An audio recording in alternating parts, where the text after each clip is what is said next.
Como les comentaba, mis amados hermanos, estamos por finalizar el libro de Josué y ha sido un recorrido bastante interesante y muy fascinante viendo al Dios fiel que cumple sus promesas. Y lo que hemos estado considerando es precisamente hacia el final cómo la tierra había sido conquistada y cómo el pueblo está en el proceso de establecerse ahora en la tierra. Y en ese contexto está enmarcado el pasaje que estamos estudiando el día de hoy. El pasaje anterior que consideramos la semana pasada hablaba acerca de la entrega de las ciudades a los levitas. Recuerden que los levitas no tenían herencia, una tierra, sino que se les dieron unas ciudades con sus ejidos, con sus tierras de pasto para mantener sus ganados. Ese era su sustento, porque Dios era su porción y su herencia. De tal manera que ellos recibieron esas ciudades y entre esas ciudades recibieron las ciudades de refugio, porque ellos eran los encargados de impartir justicia. Si Dios lo permite, la próxima semana estaremos considerando el que a mi parecer es el pasaje más hermoso de Josué, el capítulo 23, la despedida de Josué, y en donde él hace un llamado al pueblo a que se mantenga fiel y que mantenga el compromiso con Dios como nación en respuesta a la fidelidad de Dios a sus promesas, y que en primera instancia va dirigido a los líderes y a los oficiales de Israel. El capítulo final será dirigido a toda la nación. Así que lo que nosotros estamos encontrando en estos pasajes es el final de todo el libro, viendo precisamente cómo ellos necesitan reiterar su fidelidad al Señor en respuesta al fiel cumplimiento de Dios de todas sus promesas. Y mis amados hermanos, lo que nosotros encontramos hoy es la despedida que Josué da a esas tribus que habían estado con ellos, pero que ya habían recibido herencia. Josué despide a 2,5 tribus, que ya como lo hemos leído, son la tribu de Gad, de Manasés y de Rubén, que ya tenían una porción de herencia al otro lado del Jordán. Pero en ese proceso ellos hacen algo interesante, algo que es leído de manera incorrecta por el pueblo de Israel. Y esto hace que se desate una amenaza de una guerra civil en medio de una nación que estaba en el proceso de consolidarse. Es que piensen en esto, ya han conquistado lo que tienen. Se están estableciendo en las ciudades. Y estas tribus se van y hacen esto de colocar este altar en este lugar. Eso de inmediato es leído por las otras tribus como una amenaza, un peligro. Así que hay algo que debe hacerse. Esta nación que se está consolidando, esta unidad de la nación se ve ahora amenazada y hay que intervenir para saber qué es lo que está pasando. Por eso el título de este sermón, luchando por permanecer unidos, luchando por permanecer unidos. Y lo que yo espero que veamos en esta mañana es que de la misma manera debemos hacer nosotros, mis hermanos. Debemos luchar por permanecer unidos. Debemos luchar por permanecer unidos como iglesia. Debemos luchar por permanecer unidos como familias. El mundo nos quiere separados. El mundo quiere que luchemos para separarnos, pero nuestra lucha como creyentes debe ser luchar por permanecer unidos. A la unidad es a lo que nos ha llamado el Señor. Por eso lo primero que vamos a ver es la historia, las distintas escenas que están allí establecidas, y luego vamos a ver cómo se aplica esa historia a nuestra historia. ¿Cómo se aplica esa historia a nuestra historia? Y lo primero que nosotros debemos considerar lo encontramos nosotros en los versículos del 1 al 9 y que yo he titulado los que por fin van a su descanso. Los que por fin van a su descanso. Acompáñenme nuevamente a leer Josué capítulo 22 del versículo 1 al versículo 9. Entonces Josué llamó a los rubenitas y a los gaditas y a la media tribu de Manasés y les dijo: vosotros habéis guardado todo lo que Moisés, siervo de Jehová, os mandó y habéis obedecido a mi voz en todo lo que os he mandado. No os habéis dejado a vuestros hermanos en este largo tiempo hasta el día de hoy, sino que habéis cuidado de guardar los mandamientos de Jehová vuestro Dios. Ahora pues que Jehová vuestro Dios ha dado reposo a vuestros hermanos, como lo había prometido, volved, regresad a vuestras tiendas, a la tierra de vuestras posesiones, que Moisés, siervo de Jehová, os dio al otro lado del Jordán. Solamente que con diligencia cuidéis de cumplir el mandamiento y la ley que Moisés, siervo de Jehová, os ordenó.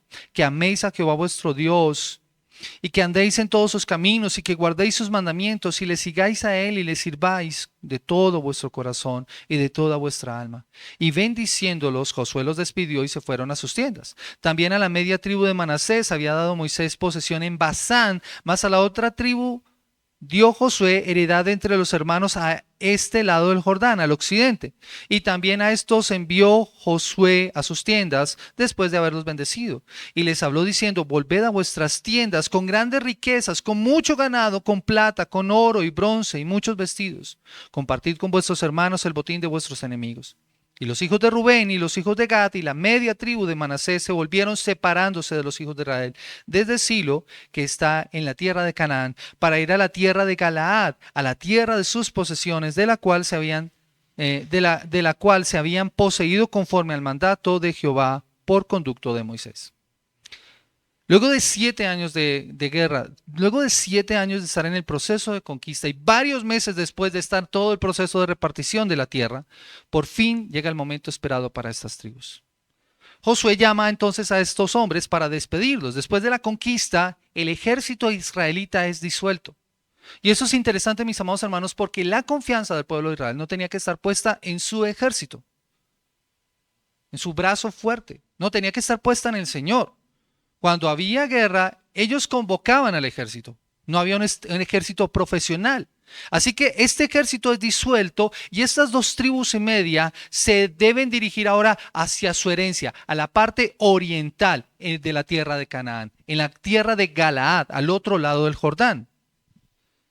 Josué en este proceso los elogia porque con fidelidad han cumplido aquello en lo que se habían comprometido. ¿Y cuál era ese compromiso que ellos habían adquirido? Cuando ellos estaban en el proceso de entrar, antes de entrar a la tierra prometida, y mientras Moisés todavía lideraba al pueblo de Israel, se enfrentaron a 2 reyes poderosos al otro lado del Jordán. ¿Recuerdan ustedes cuáles son? Sehón y Og, rey de Basán. Eso está al otro lado del Jordán. Los vencieron, los derrotaron. Y esa tierra quedó disponible. Y Rubén, Gad y Manasés, esa media tribu de Manasés, vieron esa tierra y consideraron que era una buena tierra, en consideración en especial porque ellos tenían muchos ganados, y eso es lo que ellos le expresan a Moisés. Nosotros tenemos muchos ganados y esta tierra es tierra de pastos. Déjanos ahora esta herencia a nosotros. Pero Moisés habla con ellos y les dice: si ustedes hacen esto, van a desanimar al pueblo para pasar a la tierra prometida. La tierra prometida estaba al otro lado del Jordán. Así que lo que hace con ellos por mandato de Dios es: déjales esa tierra, pero ellos tienen que comprometerse a que sus hombres armados, su fuerza de guerra, vayan a ayudar a conquistar. Y no podían volver a tomar posesión hasta que conquistaran. Así que ellos dijeron: está bien, nosotros nos comprometemos a eso, aquí quedarán nuestras familias, estableceremos aquí nuestros ganados y nosotros, los hombres de guerra, iremos a la batalla. Y ese fue el compromiso que hicieron. Eso nosotros lo encontramos en Deuteronomio capítulo 6, Deuteronomio capítulo 2, versículo 26 al capítulo 3, 22, donde hace un recuento precisamente de toda esta escena. Moisés hace un recuento histórico de lo que está pasando aquí. Y en Deuteronomio capítulo 3, el versículo 18 y el versículo 20 se nos habla acerca de ese compromiso que ellos habían adquirido. Esto ocurre para que el pueblo entonces no se desanimara. Si la promesa es conquistar la tierra y ellos se van a quedar aquí, ¿nosotros cómo vamos a quedar? No vamos a tener la misma fuerza. Así que el compromiso es que ellos debían continuar luchando porque sus hermanos se establecieran en la tierra. Y creo que eso nos da a nosotros una poderosa lección, mis amados hermanos. Nosotros tenemos que luchar porque nuestros hermanos estén bien. No ser egoístas. A veces pensamos solo en nosotros, en nuestro bienestar, en nosotros mismos, y se nos olvidan los demás. De hecho, eso es lo mismo que dice el apóstol Juan en el Nuevo Testamento cuando se refiere a la iglesia y dice: si alguno está en necesidad y tú tienes recursos y no le ayudas, no amas a Dios. Tienes que tener cuidado con eso. Así que ellos cumplen con su compromiso. Y después de que Josué toma el liderazgo, nuevamente reitera ese llamado. Yo quiero invitarles a que vayan conmigo a Josué capítulo 1, el versículo 12 al versículo 18. Dice la palabra del Señor, Josué capítulo 1. También habló Josué a los rubenitas y gaditas y a la media tribu de Manasés diciendo: acordaos de la palabra que Moisés, siervo de Jehová, os mandó diciendo: Jehová vuestro Dios os ha dado reposo os ha dado esta tierra. Vuestras mujeres, vuestros niños, vuestros ganados quedarán en la tierra que Moisés os ha dado a este lado del Jordán. Mas vosotros, todos los valientes y fuertes, pasaréis armados delante de vuestros hermanos y les ayudaréis, hasta tanto que Jehová haya dado reposo a vuestros hermanos como a vosotros, y que ellos también posean la tierra que Jehová vuestro Dios les da. Y después volveréis vosotros a la tierra de vuestra herencia, la cual Moisés, siervo de Jehová, os ha dado, a este lado del Jordán, hacia donde nace el sol, y entraréis en posesión de ella. Entonces respondieron a Josué diciendo: nosotros haremos todas las cosas que nos has mandado e iremos a donde quiera que nos mandes. De la manera que obedecimos a Moisés en todas las cosas, así te obedeceremos a ti. Solamente que Jehová tu Dios esté contigo como estuvo con Moisés. Cualquiera que fuera rebelde a tu mandamiento y no obedeciere a tus palabras en todas las cosas que le mandes, que muera. Solamente que te esfuerces y seas valiente. Entonces, este es el compromiso que hacen estos hombres. Y lo que hace Josué en esta porción es precisamente reconocer que ellos habían cumplido su parte del trato. Ahora era tiempo de volver con sus familias, a las que ellos habían dejado tiempo atrás. Recuerden, son 7 años de proceso de conquista, más los meses que estuvieron en el proceso de repartición, casi 8 años. ¿Se podrían imaginar ustedes la ansiedad que tenían estos hombres de volver a su tierra, de volver a ver a sus familias, de ver a sus hijos cómo habían crecido? Yo creo que la emoción los embargaba a ellos. Estos hombres que seguramente estaban cansados después de todo este proceso. Más o menos se calcula que eran alrededor de 40,000 hombres los que debían volver a su tierra. 40,000 hombres a los que se estaba estableciendo esta fuerza de tarea. Y lo que vemos acá es la fidelidad de Dios, que había hecho que los demás tuvieran su posesión. Ahora era su turno de poder adquirir esa posesión. Como dice el versículo 4, ahora pues Jehová vuestro Dios ha dado reposo a vuestros hermanos como lo había prometido. Volved, regresad a vuestras tiendas, a la tierra de vuestra posesión, que Moisés, siervo de Jehová, os dio al otro lado del Jordán. Ellos han cumplido con sus responsabilidades, pero sus responsabilidades no finalizarían. Había un compromiso espiritual que debían adquirir. No es solamente vayan y cultiven y vivan su vida. Miren lo que dice la palabra del Señor de lo que ahora tenía que ser su responsabilidad. Ya su responsabilidad no era la guerra. Ya su responsabilidad era una responsabilidad espiritual. Dios no los estaba enviando y Josué no los estaba enviando otra vez a establecerse allí en la tierra para que estuvieran de vacaciones. No, ellos tienen y son enviados con un propósito. Mire lo que dice el versículo 5. Solamente que con diligencia cuidéis de cumplir el mandamiento y la ley que Moisés, siervo de Jehová, os ordenó. Que améis a Jehová vuestro Dios y que andéis en todos sus caminos y que guardéis sus mandamientos y le sigáis a él y le sirváis con todo vuestro corazón y de toda vuestra alma. La Biblia, Dios habla hoy, dice: lo único que les pido es que cumplan fielmente el mandamiento y la ley que les dio Moisés, el siervo del Señor. Es decir, que amen al Dios y de ustedes, y que anden siempre en sus caminos y que obedezcan sus mandatos y que les sigan y que sirvan con todo el corazón y con toda el alma. Es un compromiso y una responsabilidad espiritual. Su llamado ahora no es la guerra. Su llamado es que ahora ellos guíen sus familias y que crezcan en su relación con el Señor. Lo que este verso nos señala también es lo que más adelante todo el pueblo de Israel escucharía de boca de Josué, y que es lo que vamos a ver nosotros en los capítulos finales. Esta debería ser la prioridad del pueblo: amar al Señor con todo su corazón, con toda su alma, seguir y ser obediente a sus mandamientos. Era un llamado a mantener la lealtad de Dios por medio de la obediencia a las leyes del Señor, al pacto que Dios había establecido, todo en relación a Dios. Mire lo que dice: amarlo a Él, andar en sus caminos, guardar sus mandamientos, seguirle a Él, servirle con todo el ser. Esto era un llamado a algo profundamente personal de parte de ellos. El compromiso que debían tener ellos como pueblo y como nación. Y es que esto, mis amados hermanos, es importante aún para nosotros como creyentes en la actualidad. Porque el amor a Dios se evidencia en el cumplimiento de sus leyes. ¿Recuerdan lo que dice el Señor? Ese es el estándar que tiene el cristiano en el Nuevo Testamento. Juan capítulo 14, el versículo 15. Si me amáis, guardad mis mandamientos. Inicia con ese condicional. Si tú amas al Señor, obedece sus mandamientos y no algunos mandamientos. Ayer teníamos una discusión bastante interesante por un comentario que escuchamos de una persona que hacía énfasis en unos, pero olvidaba a otros. El llamado es a cumplir todos los mandamientos del Señor, toda la ley del Señor. Y este era el mismo llamado que Dios le está haciendo aquí a estas tribus. Cumplan toda la ley del Señor. Obedézcanlo a Él, síganlo a Él, ámenlo a Él.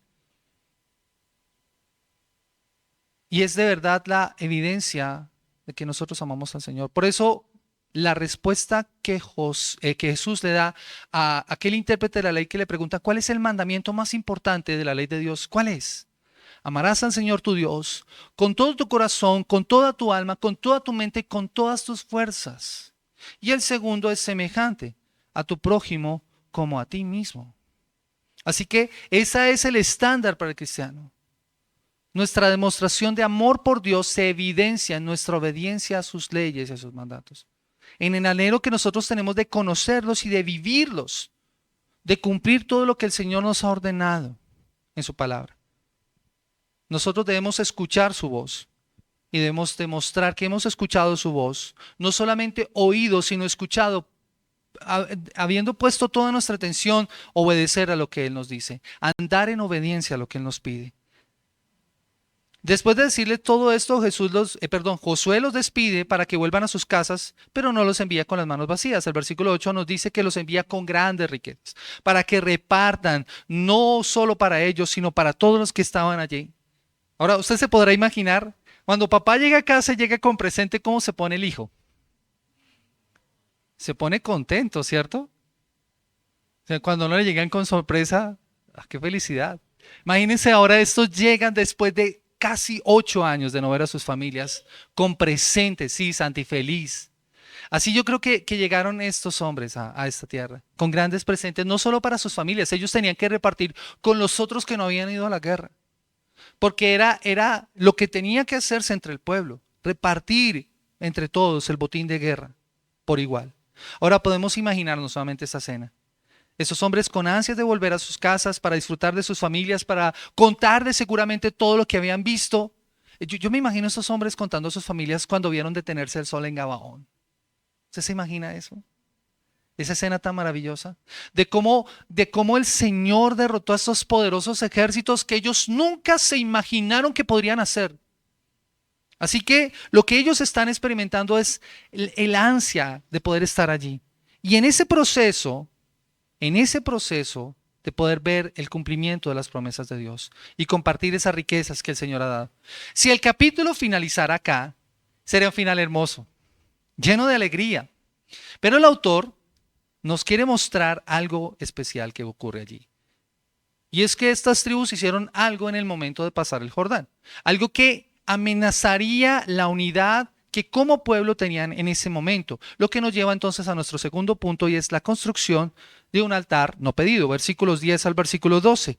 Y llegando a los límites del Jordán que estaban en la tierra de Canaán, los hijos de Rubén, los hijos de Gad y la media tribu de Manasés edificaron allí un altar junto al Jordán, un altar de grande apariencia. Y los hijos de Israel oyeron decir que los hijos de Rubén y los hijos de Gad y la media tribu de Manasés habían edificado un altar frente a la tierra de Canaán, en los límites del Jordán, del lado de los hijos de Israel. Cuando oyeron esto los hijos de Israel, se juntó toda la congregación de los hijos de Israel en Silo para subir a pelear contra ellos. Al llegar al Jordán y después de haberlo cruzado, aunque algunas personas dicen que eso lo hicieron antes de cruzar el Jordán, otros dicen que fue pasando el Jordán porque estaba al frente de la tierra de Canaán. A la verdad no lo sabemos, pero podemos saber qué fue lo que hicieron. Estos guerreros construyeron allí, se detienen en la orilla y hacen a continuación lo que a la vista de todo el resto del pueblo era considerado como malo. Ahí había algo, tal vez con buenas intenciones, pero usando los medios inadecuados. La construcción de un altar de aspecto grande, de grande apariencia. Y lo que el autor quiere señalarnos aquí era que lo construido era muy notorio, era de un gran tamaño, lo que causó asombro y la sorpresa de los que estaban al otro lado del Jordán. Era evidente lo que se estaba haciendo allí. Y era evidente. De inmediato la gente interpretó lo que estaba pasando allí. Eso no se dejó para menor sombra de duda. O sea, la gente sabía lo que estaban haciendo. Cuando oyeron esto, las demás tribus se enojaron y se juntaron para ir a pelear contra ellos en ese lugar. La situación es desesperada porque lo que se está anunciando es una guerra civil. Note lo que dice el versículo, para subir a pelear contra ellos. Era una guerra civil. Así que si no se enfrentaba a esta circunstancia, ocurriría una catástrofe. Lo que nos lleva entonces a nuestra tercera escena, y es de esta historia, es la comitiva enviada para la investigación. ¿Está en riesgo la unidad? La comitiva enviada para la investigación. ¿Está en riesgo la unidad? Versículos 13 al versículo 20. Dice, y enviaron los hijos de Israel a los hijos de Rubén, a los hijos de Gad y a la media tribu de Manasés en tierra de Galaad, a Fines, hijo del sacerdote Eleazar, y a 10 príncipes con él, un príncipe por cada casa paterna de todas las tribus de Israel, cada una de las cuales era jefe de la casa de sus padres entre los millares de Israel, los cuales fueron a los hijos de Rubén y a los hijos de Gad y a la media tribu de Manasés en la tierra de Galaad, y les hablaron diciendo, toda la congregación de Jehová dice, ¿qué transgresión es esta con que prevaricáis contra el Dios de Israel para apartaros hoy de seguir a Jehová, edificándoos altar para ser rebeldes contra Jehová? ¿No ha sido bastante la maldad de Peor, de la que no estamos aún limpios hasta este día, por la cual vino la mortandad en la congregación de Jehová, para que vosotros os apartéis hoy de seguir a Jehová? Vosotros os rebeláis hoy contra Jehová, y mañana él se airará, y él en contra de toda la congregación de Israel. Si os parece que la tierra de vuestra posesión es inmunda, pasaos a la tierra de la posesión de Jehová, en la cual está el tabernáculo de Jehová, y tomad posesión entre nosotros. Pero no os rebeléis contra Jehová, ni os rebeléis contra nosotros, edificándoos altar, además del altar de Jehová nuestro Dios. ¿No cometió Acán, hijo de Zera, prevaricación en el anatema, y vino ira sobre toda la congregación de Israel? ¿Y aquel hombre no pereció solo en su iniquidad? Y eso es bien interesante, mis amados hermanos, y muy importante porque antes de emprender cualquier acción militar que pudiera afectar a la nación de Israel, el pueblo actuó con cordura y decide actuar bíblicamente. Lo que ellos hacen es aplicar un principio bíblico establecido en la palabra del Señor. Vaya conmigo a Deuteronomio capítulo 13, el versículo 12 al versículo 15. Yo creo que el Señor en su sabiduría, preveyendo que esto podía pasar, hace y establece este parámetro. Dice la palabra del Señor en Deuteronomio capítulo 13, versículo 12 al versículo 15. Si oyeres que se dice de alguna de tus ciudades que Jehová tu Dios te da para vivir en ellas, que ha salido en medio de ti hombres impíos que han instigado a los moradores de su ciudad, diciendo, vamos, sirvamos a dioses ajenos que vosotros no conocisteis. Tú inquirirás y buscarás y preguntarás con diligencia, y si pareciere verdad, cosa cierta, que tal abominación se hizo en medio de ti, irremisiblemente herirás a filo de espada a los moradores de aquella ciudad, destruyéndola con todo lo que en ella hubiere, y también matarás sus ganados a filo de espada. Antes de emprender cualquier acción militar, porque es bastante duro, había que destruirlo todo. De hecho, no podía quedar botín. Si usted sigue leyendo el pasaje, todo debía ser consumido, en señal de que algo muy malo se había hecho. Así que antes de emprender cualquier acción militar, se establece entonces el procedimiento determinado para responder ante este peligro. Y recordemos que lo que está en juego, mis amados hermanos, lo que está en juego es el nombre de Dios y la adoración a Dios, lo que daba unidad al pueblo. Recuerde que en Israel, el centro de la vida de Israel giraba en torno a un sitio y a una acción que se daba en ese sitio. En el Antiguo Testamento estaba el tabernáculo y allí se ofrecían todos los sacrificios, todos los rituales que se daban allí. En Deuteronomio capítulo 12, el versículo 5 nos dice la palabra del Señor, sino que en el lugar que Jehová vuestro Dios escogiere de entre todas vuestras tribus para poner allí su nombre para su habitación, ese buscaréis y allá iréis. ¿Cuál era el lugar en donde ellos debían adorar? El lugar que Dios había establecido. Y en ese lugar, en ese momento, era una ciudad que se llamaba Silo. Allí se había establecido el tabernáculo. Ese era el lugar adecuado para adorar. Ese era el parámetro que al parecer estaba siendo violado por los que estaban en el otro lado. Y lo que entonces nos muestra el pasaje es la acusación que ellos hacen. En el versículo 16 al versículo 20 nuevamente escuchen la acusación que estos hombres hacen. Dice la palabra del Señor, versículo 16, toda la congregación de Jehová dice así, ¿qué transgresión es esta con que prevaricáis contra el Dios de Israel para apartaros hoy de seguir a Jehová, edificándoos altar para ser rebeldes contra Jehová? Esa es la acusación. Y la primera acusación que están haciendo es que ellos se estaban apartando, estaban transgrediendo el límite establecido por Dios. Toda la comunidad del Señor exigía saber qué es lo que estaba haciendo esas 2,5 tribus que estaban traicionando al Señor. Y la pregunta que les están haciendo es cómo pudieron apartarse del Señor y construir un altar en rebeldía a Él. Lo que quieren saber en realidad es cómo puede ser posible que actúen de esa manera tan infiel, siendo que Dios ha sido fiel cumpliendo sus promesas. No han pasado semanas desde que Josué ha hablado con ellos, desde que les ha dicho estas palabras de bendición que nosotros leímos en la porción anterior, en versículo 5, cuando pareciera que ya están abandonando al Señor, cuando pareciera que ya están siendo infieles y rebelándose contra la autoridad y contra lo establecido por Dios. Así que como sustento a su argumento usan 2 ejemplos de la historia, de una historia que ellos conocían. Primero, el asunto de Peor, como leemos nosotros allí. Y eso lo encontramos nosotros en Números 25, del versículo 1 al versículo 9. Moab, un pueblo cananeo, hizo alianzas con Israel y se casaron entre ellos y empezaron a rendir idolatría y abandonaron al pueblo, al Señor. De resultado de esa acción, del pueblo de Israel murieron 24,000 personas a causa del juicio de Dios. Y la mortandad finalizó cuando Fines ejecutó a un hombre israelita que se había casado con una moabita y la tenía viviendo allí en su tienda. Era una cosa terrible. Y lo que el Señor les está diciendo, aquí lo que el pueblo les está diciendo es que si no actuaban con prontitud, el resultado podría ser exactamente el mismo, la misma catástrofe. Si actuaban de esa manera hoy, mañana la ira del Señor podría ponerse en contra del pueblo como había ocurrido en esa ocasión. Y eso les llama la atención. Y eso debe llamarnos también la atención a nosotros, mis amados hermanos. Las malas decisiones que tomamos hoy tendrán consecuencias el día de mañana. Y tenemos que ser muy conscientes de eso. Eso sigue siendo cierto hoy como lo fue en ese tiempo cuando el pueblo habló con sus hermanos allí en Galaad. Las malas decisiones que tomes hoy tendrán consecuencias mañana. Así que tienes que considerar muy seriamente las decisiones que estás tomando.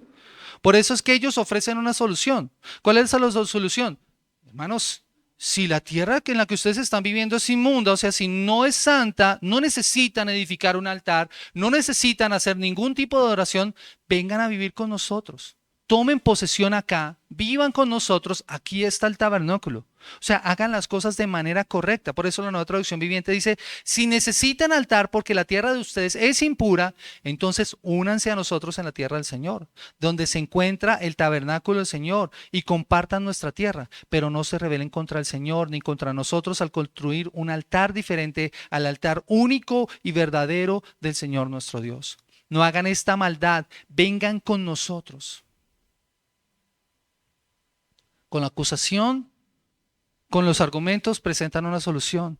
Y otro evento que sustenta su acusación como para darle mayor peso era un evento reciente de hace algunos años atrás, cuando Acán, un hombre israelita, había cometido pecado al tomar algo que Dios le había dicho que no tomara.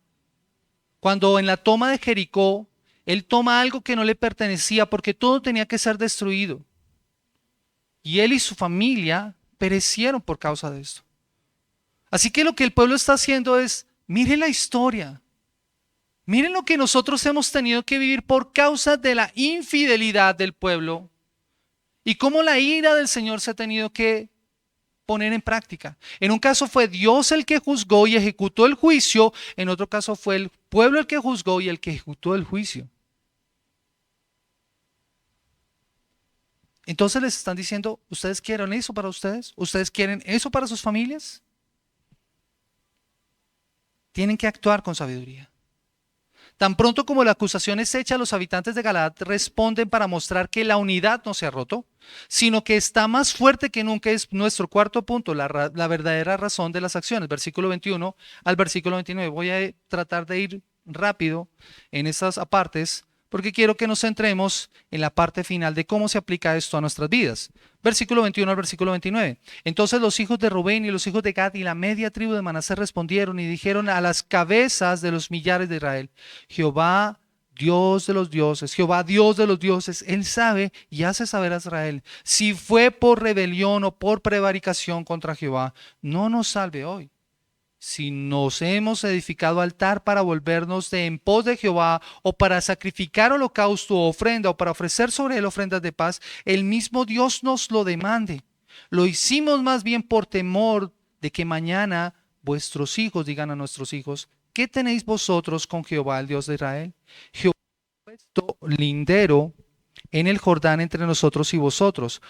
Oh hijos de Rubén e hijos de Gad, ¿no tenéis vosotros parte en Jehová? Así vuestros hijos harían que nuestros hijos dejasen de temer a Jehová. Y por esto dijimos: edificaremos ahora un altar, no para holocausto ni para sacrificio, sino para que sea un testimonio entre nosotros y vosotros, y entre los que vendrán después de nosotros, de que podemos hacer el servicio de Jehová delante de él, con nuestros holocaustos y con nuestros sacrificios y con nuestras ofrendas de paz.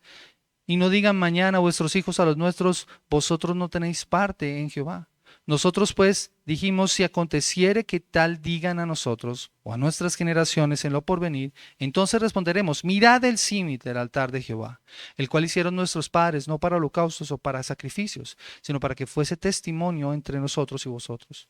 Nunca tal acontezca que nos rebelemos contra Jehová, o que nos apartemos hoy de seguir a Jehová, edificando altar para holocaustos, para ofrenda o para sacrificio, además del altar de Jehová nuestro Dios que está delante de su tabernáculo. Y entonces lo que ellos presentan es la verdadera razón de sus acciones y cómo se resuelve el caso. La respuesta entonces no se hace esperar, y ellos lo que hacen es darle gloria a Dios. Lo que pone de manifiesto que la preocupación que ellos tenían, Finés y todos los que venían con ellos, es la misma que ellos tienen. Ambos comparten la misma preocupación. Ellos quieren mostrar lealtad al Señor. De hecho, el Señor mismo es colocado como testigo y como juez. Miren lo que dice el versículo 22. Jehová, Dios de los dioses, Jehová, Dios de los dioses. Él sabe y hace saber a Israel si fue por rebelión o por prevaricación contra Jehová, no nos salves hoy. Si esa ha sido nuestra motivación, merecemos el castigo.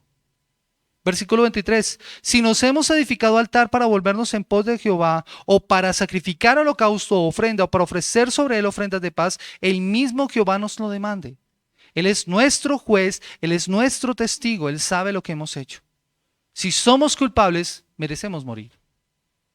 Lo que pasa a continuación es la explicación de por qué lo construyeron.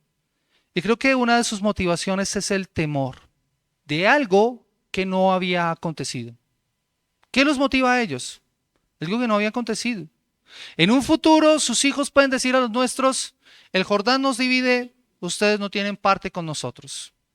Entonces esos padres preocupados, conscientes de esto, porque eso es lo que hace un padre preocupado, pensando en sus hijos, si ellos no tienen la oportunidad de ir a ofrecer sus sacrificios, de presentar adoración al verdadero Dios, se van a desviar. Así que tenemos que hacer algo para que no llegue a acontecer así. Y en su temor entonces edifican lo que estamos viendo hoy, este altar, un símil al altar en el tabernáculo, para que ellos pudieran recordar, no para ofrecer sacrificios, no para ofrecer ofrendas, no para ofrecer holocaustos. Esa no era su intención, era un recordatorio. Y recuerden, mis amados hermanos, que en Josué nosotros encontramos varios recordatorios de la misma forma. Piedras, monumentos en piedra que implicaban un recordatorio. Cuando cruzaron el Jordán, cuando Jericó fue destruida, cuando Acán fue castigado.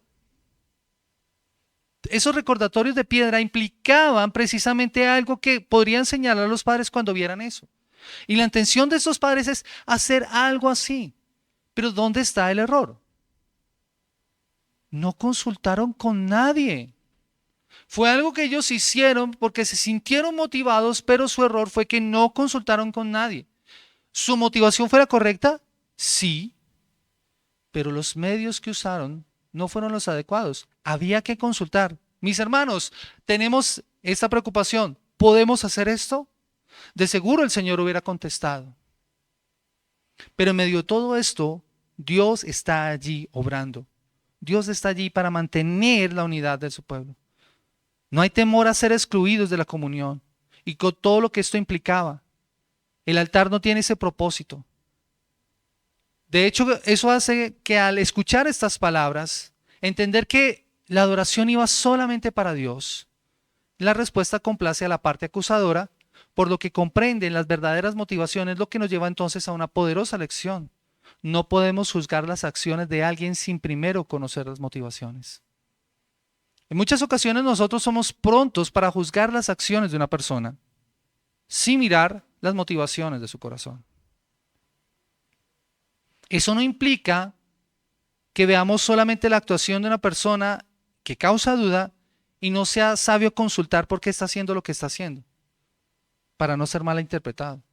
O lo mismo, si yo voy a hacer algo, debería consultar, debería hablar, porque tal vez pueda ser mal leído y mal interpretado lo que estoy haciendo, lo que estoy diciendo.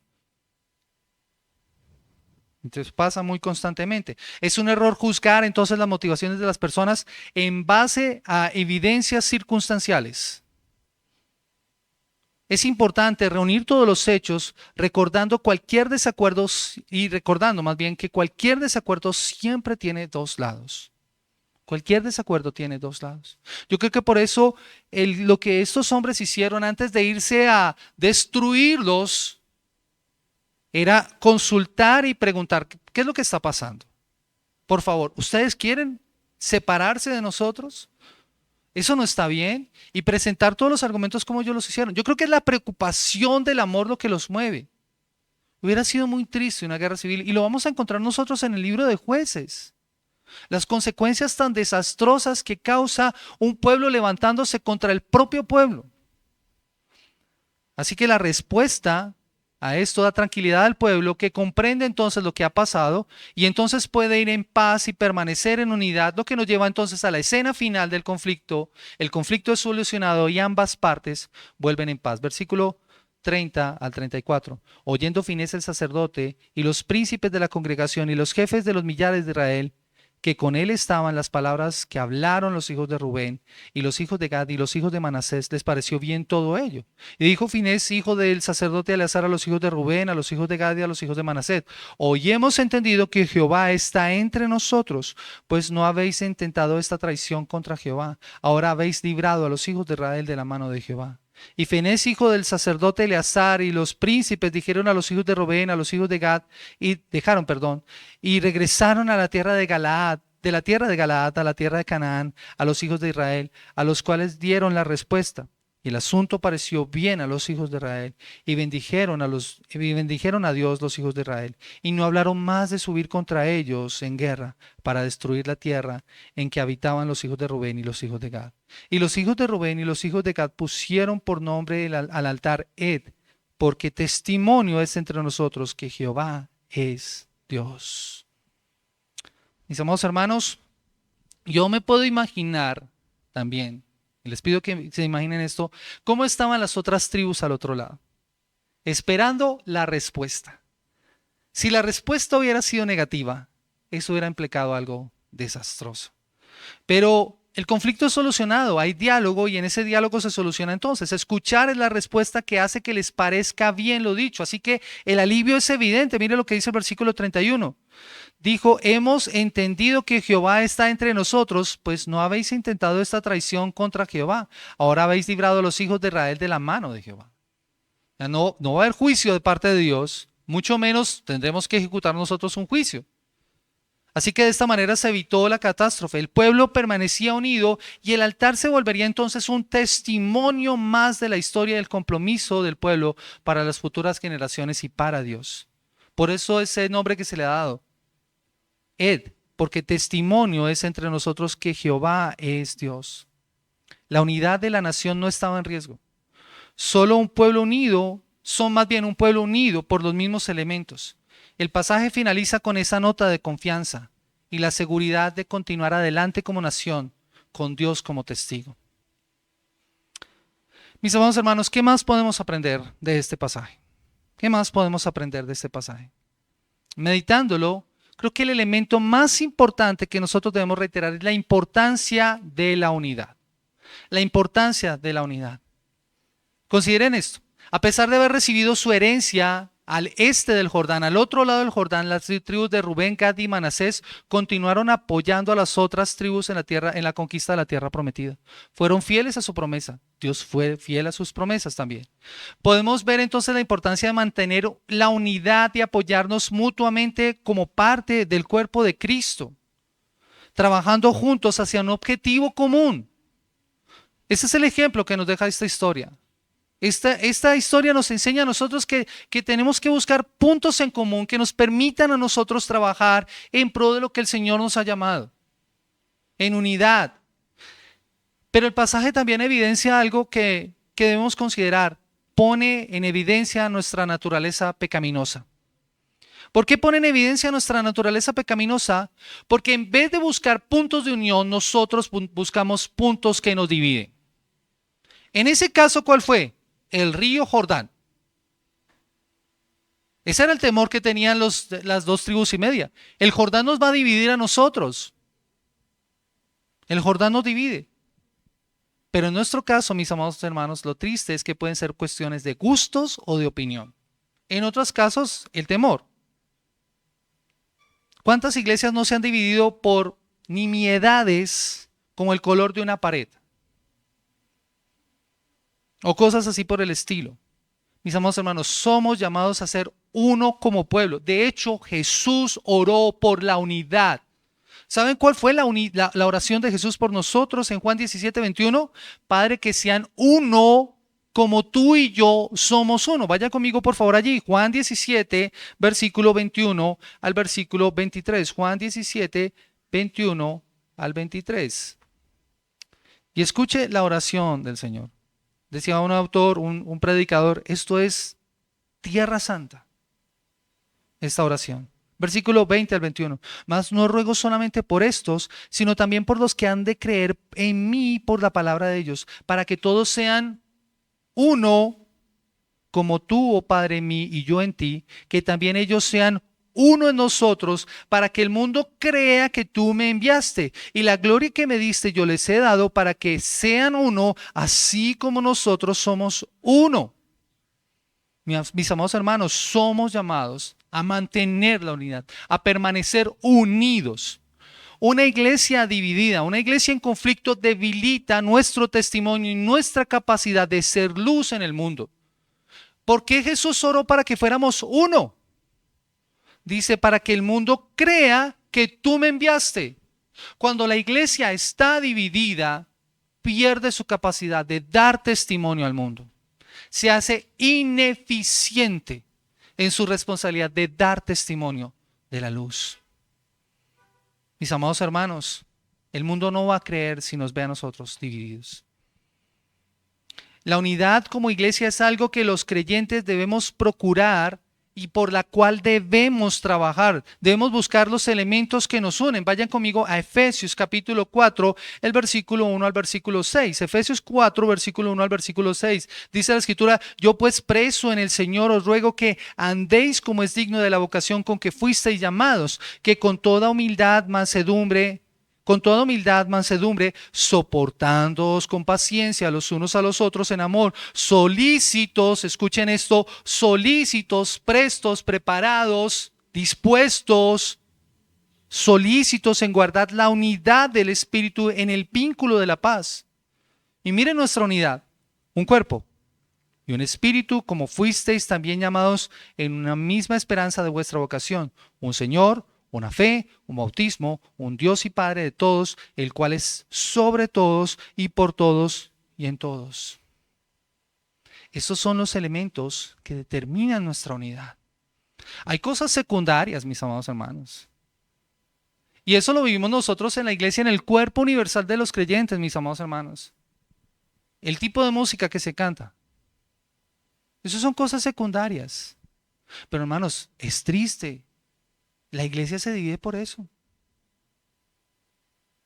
La iglesia tiende a dividirse por ese tipo de cosas. No, eso son nimiedades. Hay cosas más importantes, una fe, un bautismo, un solo Dios y Padre de todos, el cual es sobre todos y por todos y en todos. Y nosotros nos ponemos a pelear por cosas que no tienen importancia. Por favor. Mis amados hermanos, tenemos puntos de unión por los cuales debemos trabajar para permanecer juntos y darle la gloria a Dios. De hecho, hoy vimos algo maravilloso. Yo no había leído el pasaje. Sí pensé en la cena como un ejemplo que quería colocar, como una ilustración, mis amados hermanos. Hoy celebramos la Santa Cena. ¿Saben cómo se llama esto? ¿Cómo se llama? Se llama comunión. Nosotros estamos en comunión. Ese es un elemento que nos une, común, unión, como un cuerpo, como una iglesia, como una comunidad. Pero me encantaba lo que decía Pablo allí en el pasaje. Ustedes se reúnen y se reúnen para lo que no es sabio. Vaya conmigo allá a 1 Corintios el capítulo 11 para que lo leamos.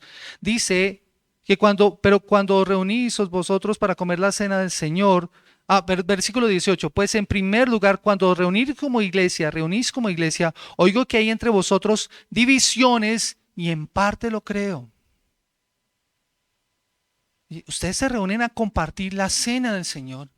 Tal vez uno de los elementos más maravillosos que nosotros como creyentes tenemos, y hay divisiones entre ustedes. Eso no está bien. Esos aspectos deben pasar a un segundo plano. En los aspectos fundamentales expuestos en este pasaje debemos perseverar en unidad. Hay otros que son secundarios, en donde la opinión puede variar. Y esos están más relacionados, como les digo, con gustos o opiniones, pero esos no son fundamentales. Por eso, como creyentes, nosotros debemos preguntarnos, y yo quiero que nos hagamos esta pregunta. ¿Estamos trabajando para mantener la unidad nosotros como iglesia local? ¿Qué estamos haciendo nosotros para mantener la unidad nosotros como iglesia local? ¿Qué estás haciendo para mantener la unidad con tus hermanos y hermanas en Cristo? ¿Qué estás haciendo tú? ¿O estás haciendo todo lo contrario? La unidad como iglesia no debe ser resultado de reuniones, negociaciones o estrategias. Es resultado de una confesión, como dice el apóstol Pablo en 1 Corintios, el capítulo 12, el versículo 3. Dice, por tanto, os hago saber que nadie que hable por el Espíritu de Dios llama anatema a Jesús, y nadie puede llamar a Jesús Señor sino por el Espíritu. ¿Saben lo que está diciendo Pablo acá? Hay una confesión que nos debe unir a nosotros. ¿Cuál fue la confesión del pueblo de Israel en el testimonio? ¿Cuál? Ed. Vayan, leámosla por favor para que la digamos bien como tenemos que decirla. Miren lo que dice el versículo 34. Porque testimonio es esto entre nosotros que Jehová es Dios. ¿Cuál es la confesión que debe tener la iglesia como central, que nos debe mantener a nosotros unidos? Jesús es el Señor, según 1 Corintios 12:3. Jesús es el Señor. ¿Y saben lo que eso significa? Que Él es quien gobierna. No un pastor, no un líder, no una junta. Gobierna es el Señor. Nosotros solamente somos siervos. Así que esto debe ser el resultado del Espíritu de nuestras vidas, como dice el apóstol Pablo. Aislarnos de la comunión, de la vida con nuestros hermanos, no ayuda a la unidad. Debes participar con el cuerpo local de creyentes por medio de los dones y ayudar a la edificación del cuerpo de Cristo. Y yo sé, mis amados hermanos, que en ocasiones podemos decir, no, pero es que hay circunstancias en donde yo no puedo ir el domingo. Mis amados hermanos, el cuerpo de Cristo no es solamente acá. La palabra de Dios no lo expresa. Nosotros necesitamos a otros creyentes. Cuando viajes, no dejes de congregarte. Pierdes tú, pierde la iglesia. Mantén la unidad. Esa es la forma de mantener la unidad. Y nosotros tenemos una esperanza, mis amados hermanos. El cumplimiento definitivo de esa esperanza se producirá en el reino eterno, cuando estemos en la presencia del Señor. Nuestra unidad cristiana nunca será tan perfecta como será en ese momento. Así que es la esperanza por la cual seguimos luchando de este lado de la eternidad contra nosotros mismos y contra los ataques del enemigo. Les decía al principio, mis amados hermanos, el mundo quiere vernos separados. El enemigo quiere una iglesia separada, dividida. Y por eso va a colocar argumentos para que tú y yo nos separemos, cuestiones de opinión y de gusto y otras cosas. Mis amados hermanos, puede que a ti no te guste lo mismo que a mí, pero si en lo fundamental estamos unidos, gloria a Dios. En lo fundamental, unidad. En lo secundario, no hay problema. A libertad nos ha llamado el Señor. Así que lucha por la unidad de tu iglesia. Y particularmente nosotros debemos luchar por la unidad de nuestra iglesia local. Pero eso se aplica a todas las iglesias locales en todo lugar, en todo momento. La iglesia necesita tener una visión más clara de lo que es posible, incluso en este mundo, cuando nos sometemos a Cristo y le volvemos la espalda a los rivales. ¿A quién le vamos a hacer caso nosotros? Nuestro pecado siempre nos va a llevar a tener una tendencia a separarnos por distintas razones. Nosotros vivimos en una sociedad polarizada, ¿saben? Polarizada por la situación económica, por la apariencia, por la opinión, por el fútbol, por la política. No, mis amados hermanos, nosotros no debemos caer en eso. Tu posición política es tu posición política y yo la respeto. Eso es secundario. Que si a ti te gusta Millonarios, bueno, el Señor tenga misericordia de ti. Eso es secundario. Mis amados hermanos, pero el evangelio es lo que nos debe unir a nosotros. El evangelio es lo que nos debe unir a nosotros. Gálatas capítulo 3, capítulo 3, versículo 27 al versículo 28, dice la palabra del Señor. Gálatas capítulo 3, versículo 27 al versículo 28 dice: porque todos los que habéis sido bautizados en Cristo, de Cristo estáis revestidos. Ya no hay judío ni griego, no hay esclavo ni libre, no hay varón ni mujer, porque todos vosotros sois uno en Cristo Jesús. ¿Sabe lo que está planteando Pablo? Las diferencias que nosotros a veces establecemos como personas, nuestras distinciones, pasan a un segundo plano cuando estamos en Cristo. Somos uno en Cristo Jesús. Somos uno. O sea, a unidad nos ha llamado el Señor. A unidad nos ha llamado el Señor. La iglesia fue diseñada precisamente para ser un cuerpo unido con Cristo como su cabeza, donde todos trabajamos juntos para cumplir el propósito de Dios aquí en la tierra. La falta de unidad desvía a la iglesia de su propósito y de su enfoque. Por eso es que necesitamos cuanto antes trabajar por la unidad, para crecer espiritualmente. La falta de unidad, de hecho, obstaculiza nuestro crecimiento espiritual como creyentes, de manera individual y de manera corporativa. Por eso es que el Señor nos llama a compartir en amor y en amor mutuo, porque esos son fundamentales para la unidad. Hebreos capítulo 10, no dejando de congregarse como algunos tienen por costumbre. No dejemos de congregarnos. No dejemos de asistir, no dejemos de participar. Ayer en la charla, en la conferencia de hombres se nos hacía ese énfasis. Participar en todos los espacios que tengamos para crecer en el conocimiento del Señor. Porque ¿sabe qué hace eso? Eso nos da a nosotros unidad.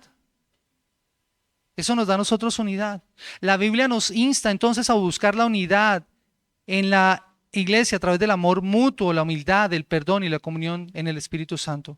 Cuando los creyentes trabajan juntos en armonía y unidad, la iglesia puede ser un testimonio poderoso del amor de Dios y de la gracia de Dios al mundo. Así que mis amados hermanos, ese es nuestro llamado, a permanecer en unidad, a permanecer unidos, a permanecer buscando y perseverando en esa unidad a la que el Señor nos ha llamado. A luchar a permanecer unidos. Y si estás sin Cristo en esta mañana, déjame decirte, si estás sin Cristo en esta mañana, mi amigo, nunca podrás experimentar la unidad, la verdadera unidad hasta que te reconcilies con Dios. Nuestro pecado hace una separación de Dios. Dice la Escritura en Isaías capítulo 59, son vuestras rebeliones las que han hecho separación entre Dios y vosotros. Y eso nos hace separarnos de nosotros. Cuando Adán y Eva pecaron en el jardín del Edén, hubo una separación primeramente de Dios, pero también hubo una separación entre ellos. Y empezaron las acusaciones mutuas. La mujer que tú me diste, no, fue la serpiente. Hay una ruptura en la relación con Dios, en la relación con el prójimo, en la relación con la creación y en la relación aún con ellos mismos, que nosotros aún estamos experimentando. Pero el Señor te llama, entendiendo que Cristo murió en la cruz del Calvario para reconciliarnos con el Padre y para romper con las barreras que nos separan. Efesios capítulo 2, el versículo 14 dice de la siguiente manera: porque Él es nuestra paz, que de ambos pueblos hizo uno, derribando la pared intermedia de separación. Y Pablo lo está hablando así acerca de griegos y judíos, de gentiles, de los que no conocían al Señor. Solo Él es nuestra paz. Solo Él es el que puede hacer que nosotros podamos estar unidos, a pesar de nuestras diferencias que puedan ser muchas. Mis amados hermanos, unidad no es uniformidad.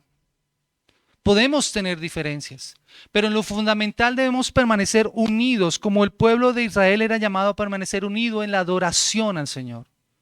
Así que debemos buscar esa unidad. Y si estás sin Cristo en esta mañana, mi llamado para ti es que vengas a Cristo en arrepentimiento y fe y recibas el don de la vida eterna para poder experimentar la verdadera unidad a la que el Señor te llama, a que puedas ser parte del cuerpo de Cristo, ese cuerpo glorioso que espera recibir al Señor cuando Él vuelva por segunda vez. Que el Señor bendiga su palabra en esta mañana y yo les invito a que estemos orando. Señor Dios Padre, eterno Rey, queremos darte gracias en esta mañana por la oportunidad que nos has dado de poder escuchar tu palabra y de ser confrontados, Señor, con el mensaje del Evangelio que nos revela nuestra condición pecaminosa, Señor. Cuántas cosas hay en nuestras vidas que nosotros usamos para separarnos de los demás, pero que son pecaminosas, Señor. Te rogamos que tú tengas misericordia de nosotros, nos ayudes, Señor, y nos ayudes para poder vivir en comunión contigo, Señor. Gracias, Padre eterno. Gracias, Dios, por estar con nosotros en esta mañana. Y de la misma forma en que estabas en medio del pueblo de Israel, sabemos que tu Santo Espíritu está en medio de nosotros para que podamos permanecer en unidad. Ayúdanos para que como iglesia podamos perseverar en la unidad, Señor, a la que nos has llamado. Señor, a ti te queremos dar toda la gloria, toda la honra y toda la alabanza, Señor. Te exaltamos y te bendecimos en el poderoso nombre de Cristo Jesús. Amén. Amén. Mis amados hermanos, que el Señor les bendiga grandemente.